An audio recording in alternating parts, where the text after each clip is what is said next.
Terima kasih Anda masih bersama saya di acara Kikendi, dan saya akan melanjutkan pertanyaan mengenai pengalaman spiritual aslinya ketika dinyatakan mati suri.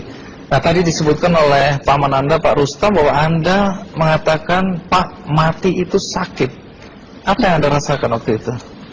Rasa dada sesak, terus sakitnya tuh seperti ditusuk pedang, terus seperti kulit binatang dikuliti hidup-hidup. Sakit sekali waktu itu rasanya? Sakit sekali. Terus di dada saya terasa sesak. Setelah itu paman saya mengajar saya mengucap kalimat thayyibah, terus mengucap 25 syahadat, asyhadu an la ilaha illallah wa asyhadu anna muhammadar rasulullah. Apa betul waktu roh Anda itu dicabut dari kaki gitu, ya, Anda bisa melihat jasad Anda? Sempat saya melihat jasad saya pada waktu itu, tapi sebentar. Setelah itu saya dibawa pergi oleh 2 orang malaikat ini. Dan pada waktu itu saya ingin ketemu sama ayah saya. Kebetulan ayah saya sudah meninggal. Dan suatu ayah saya meninggal, dia berusia 55 tahun.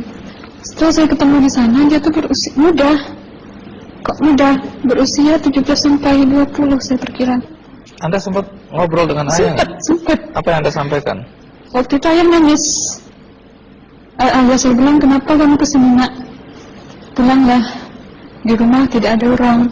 Kasihan lihat ibumu dan adik-adikmu. Tidak ayah, janjiku sama Allah sudah sampai.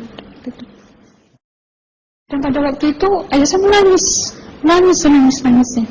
Lalu apa yang dia ucapkan? Diam aja dia, tersilang. Kembali ke malaikat tadi, bentuk yang Anda lihat seperti apa malaikat ini? Dia ini laki-laki, tapi mukanya sama semua. Berapa malaikat? 2. Iya. Fisiknya seperti apa? Seperti berserban, berpakaian ihram, mukanya sama. Wajahnya seperti apa? Wajahnya sulit saya gambarkan. Yang jelas dia ini sama, dua-dua itu sama rupanya. Apakah ada ucapan dari 2 sosok yang Anda anggap malaikat itu? Ada. Apa kata mereka? Waktu itu saya mengalami perjalanan spiritual.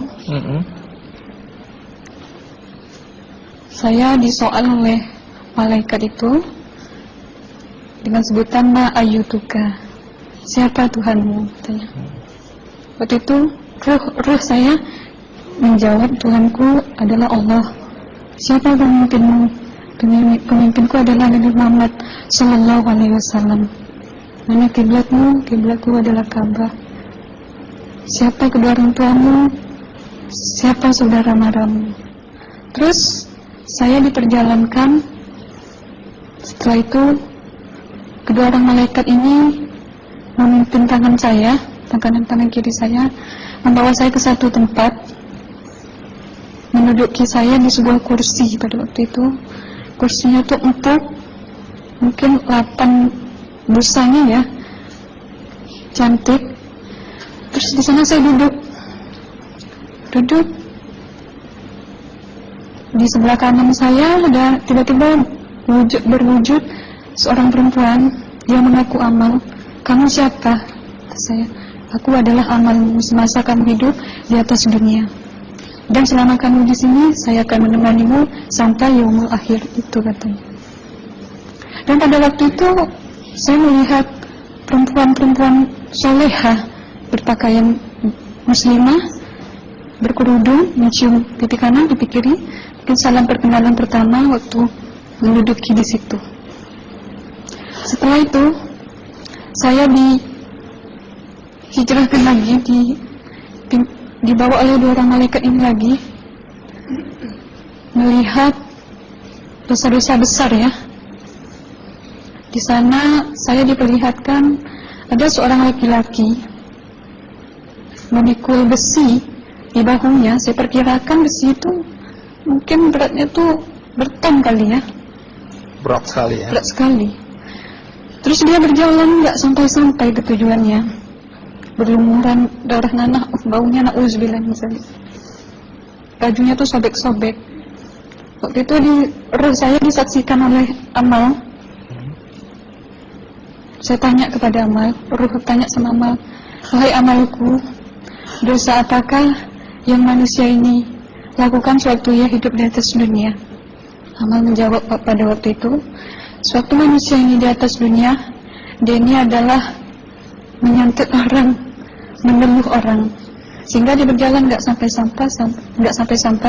sampai yaumul akhir katanya. Yang kedua, saya melihat ada seorang laki-laki saling bunuh-membunuh. Sebentar kayak gitu lagi. Waktu itu, suatu manusia ini hidup di atas dunia, dia adalah seorang pembunuh, hingga dia tidak mau bertanggung jawab terhadap orang yang dibunuhnya. Terus yang ketiga, saya melihat ada seorang laki-laki dihujam kemaluannya pakai besi panas, timah panas itu ya, hingga menembus. Waktu itu roh bilang sama Amal, wahai Amalku, dosa apakah yang manusia ini hidup di atas dunia? Amal waktu itu menjawab, suatu manusia ini hidup di atas dunia, manusia ini adalah seorang perzina. Setelah itu saya melihat ada seorang laki-laki disebati oleh rotan. Rotan itu menyebati kulitnya tuh hingga lepas daging sama kulitnya. Itu yang mau menjawab, suatu manusia yang hidup di atas dunia, dia ini tidak pernah sholat Islam, hingga waktu matinya pun dia tidak mengucap 2 kali syahadat. Dan pada waktu itu roh sama Amal sempat menghafiz Quran pada waktu itu dengan harapan supaya manusia yang Allah siksakan ini bisa terampuni dosanya. Jadi masih sempat waktu itu ya? Iya, roh sama Amal yang menghafiz Quran, bertahzim, bersalawat, baca ayat 1000 dinar, membaca Yasin. Tapi sayang, bahkan tambah banyak, Allah tidak mengampuni dosa-dosa mereka, sayangnya. Setelah itu, akhirnya yang terakhir kali berzikir. Zikir saya pada waktu itu, subhanallah, walhamdulillah, wala ilaha illallah, wallahu akbar, la haula wala quwwata illa billahil aliyyil azim. Sekuat-kuatnya nada saya berteriak. Tiba-tiba saya merasakan detik jantung ya. Waktu itu mungkin paman saya yang menyaksikan. Itu saya koma. Disitulah sebenarnya Anda kembali ke jasad ya? Iya, benar. Jadi banyak sekali Anda menyaksikan kejadian-kejadian di alam sana ya. Nah, menarik karena waktu kami menghubungin Mbak Aslina, pada dasarnya Mbak Aslina keberatan menceritakan kembali kisahnya. Tapi kalau toh akhirnya Anda mau sampai di sini dan Anda sudah bercerita, apa harapan Anda pada orang-orang yang mendengarkan kisah ini? Ya, harapan saya pertama, ya lebih banyak mumpung menyambut puasa ya, lebih banyak mendekat diri aja sama Allah, perbanyakkan amalan soleh, perbanyakkan zikir, perbanyakkan sholawat, baca Quran, dan sebagainya. Itu harapan Anda ya? Iya. Baik, terima kasih Mbak Aslina ya, sudah datang dari Bengkalis.